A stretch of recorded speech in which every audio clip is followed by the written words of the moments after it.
అని లోకల్ ప్రజలు, అక్కడ ఉన్నటువంటి ఎస్సీ గ్రామంలో, ఎస్సీ పేటలో ఉన్న ప్రజలు అరుగుతున్నప్పుడు వాళ్ళేం చర్చి కట్టమంటం లేదే అక్కడ. నేను అడుగుతున్న రఘురామకృష్ణరాజు గారిని, వారు అక్కడ చర్చి కట్టమంటున్నారా? కాదు, అక్కడ గుడి కట్టమంటున్నారు. ఏం గుడి కట్టమంటున్నారు? గొంతేనమ్మ గుడి కట్టాలి అంటున్నారు. ఎందుకు అంటే, నిన్న రఘురామకృష్ణరాజు గారు చూపించినట్టుగా ఇక్కడ 19 నిన్న ఆయన ఏదో ఎఫ్ఎల్ఆరో లేకపోతే ఏదో చూపించడం జరిగింది. నిన్న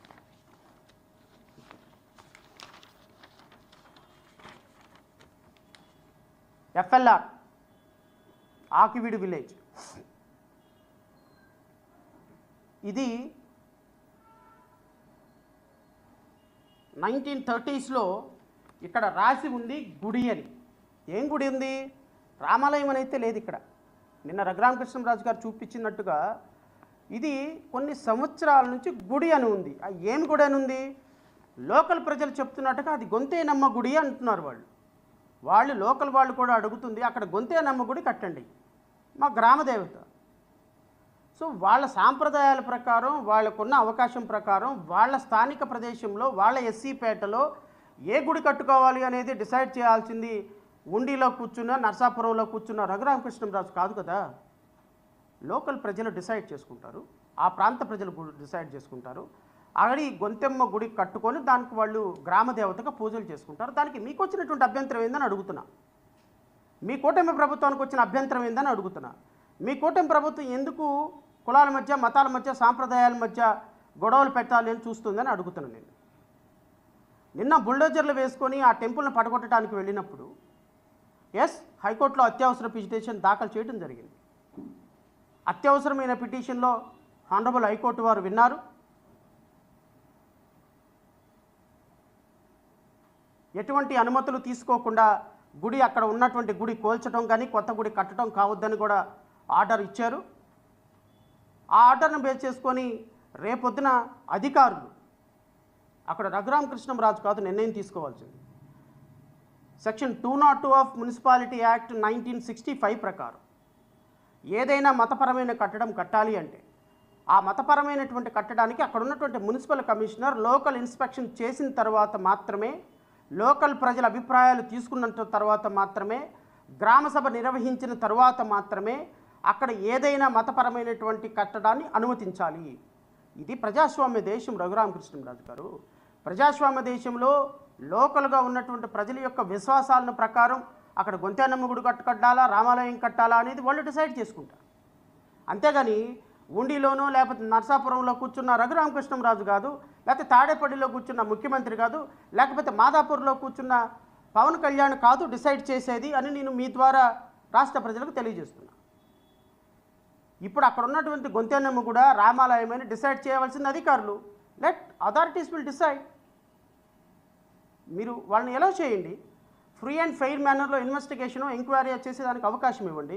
అధికారులు అక్కడికి వెళ్తారు. అది గొంతేనమ్మ గుడి అయితే గొంతేనమ్మ గుడి అంటారు, లేకపోతే మీరు చెప్తున్నట్టుగా రామాలయం అయితే రామాలయం అంటారు. అధికారులు will decide, authorities will decide.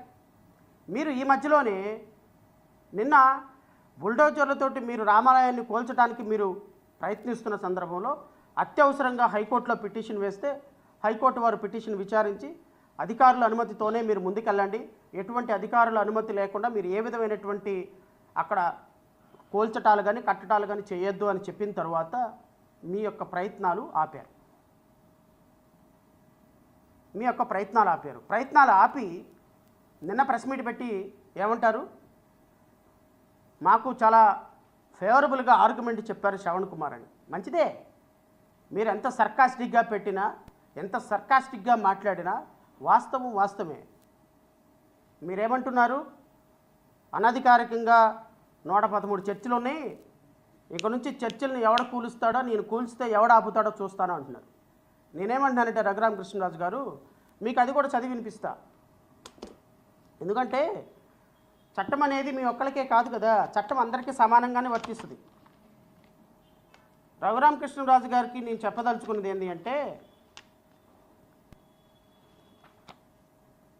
2002 Andhra Pradesh గ్రామ పంచాయతీ లేఅవుట్ రూల్స్ ప్రకారం రూల్ 26 ప్రకారం ఏ మతపరమైన కట్టడానికైనా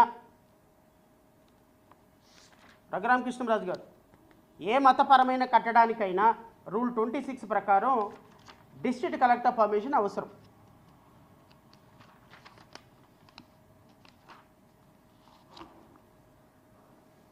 No site shall be used for the construction of a building intended for public worship or religious purposes without prior approval of the collector of the district, who may refuse such approval.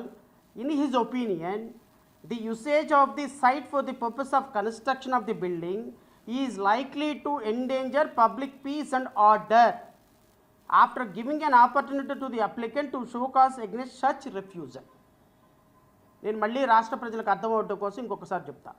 Andhra Pradesh గ్రామ Panchayat land development rules 2002 ప్రకారం section rule 26 ప్రకారం no site ఏ ప్రదేశమైనా shall be used for the construction of a building intended for public worship or religious purposes. ఏ ప్రదేశమైనా public worship కోసం కానీ religious మతపరమైనటువంటి కట్టడాల కోసం ఏ ప్రదేశాన్ని వాడాలి అన్నా without the prior approval of the district collector, who may refuse without district collector permission no construction or no premises religious premises will be constructed. District collector అనుమతి కూడా నిరాకరించవచ్చు. ఎప్పుడు అనుమతి నిరాకరించవచ్చు? ఆ కట్టడం వల్ల is likely to endanger public peace and order. పబ్లిక్కి సంబంధించి అక్కడ ఉన్నటువంటి లోకల్గా ఉన్నటువంటి పబ్లిక్కి, వాళ్ళ శాంతికి, వాళ్ళ భద్రతకి ఏమైనా విఘాతం కలిగిస్తుంది అని కలెక్టర్ భావిస్తే ఆ పర్మిషన్ ఇవ్వటానికి లేదు అని చట్టం చాలా స్పష్టంగా చెప్తుంది. ఇప్పుడు మీరు అక్కడ కట్టబోయేటువంటి కట్టడం మీరు ఓన్లీ కొబ్బరికాయ కొట్టడానికి వెళితేనే ఇంత గొడవ జరిగినప్పుడు, ఇప్పుడు రేపొద్దున అక్కడ లోకల్ ఎంక్వైరీ చేయకుండా, లోకల్ ప్రజల యొక్క అనుమతి లేకుండా, లోకల్ ప్రజలు ఇది మా గొంతేనమ్మ గుడి, మేము ఇక్కడ పూజలు చేస్తాము, ఈ గొంతేనమ్మ గుడిలో పూజలు చేస్తాము అని వాళ్ళు చెప్పినటువంటి అభిప్రాయాన్ని పరిగణలోకి తీసుకోకుండా జిల్లా కలెక్టర్ ఏ విధంగా పర్మిషన్ ఇస్తాడు అనేది రేపొద్దున న్యాయస్థానాల్లోనే తేలబోతుంది. నెంబర్ 1. సో ఇది ఖచ్చితంగా న్యాయస్థానంలోనే తేలుతుంది. మీరేమన్నారు? ఈ విధంగా పర్మిషన్ అడిగి కన్స్ట్రక్షన్ కట్టాలి, మేము అలాగే కడతామని